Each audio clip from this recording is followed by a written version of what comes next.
Hi అండి, అందరూ ఎలా ఉన్నారండి? నేనైతే ఈరోజు కొత్తిమీర పచ్చడి చేయబోతున్నానండి. దానికోసం గుప్పెడు పల్లీలు వేయించుకోవాలండి. బాగా వేయించుకుని ఎర్రగా రావాలండి ఆ పల్లీలు.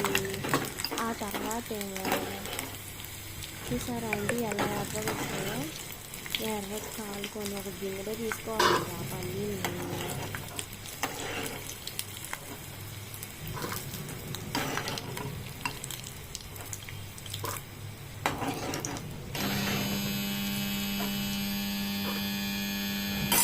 ఇలా మొత్తం దాంట్లో వేసుకొని పచ్చిమిరపకాయలు వేసుకోవాలండి. ఆ తర్వాత పచ్చిమిరపకాయలు కూడా బాగా ఎర్రకండి అని చూసారా అండి ఎలా కట్ట ఉంటున్నాయి మిరపకాయలు ఘాటుకున్నాయండి. బాగా మిరపకాయలు పచ్చిమిరపకాయలు. ఆ తర్వాత టమాటా ముక్కలు వేసుకోవాలండి, 2 టమాటాలు. ఆ తర్వాత టమాటాలు కొత్తిమీర వేసుకొని బాగా మగ్గనివ్వాలండి. ఆ తర్వాత 2 మగ్గాక కోసంత చింతపండు, నిమ్మకాయ సైజంత చింతపండు నానబెట్టుకోవాలండి. చింతపండు, పచ్చిమిరకాయలు అన్నీ రెడీగా ఉంచుకోవాలండి.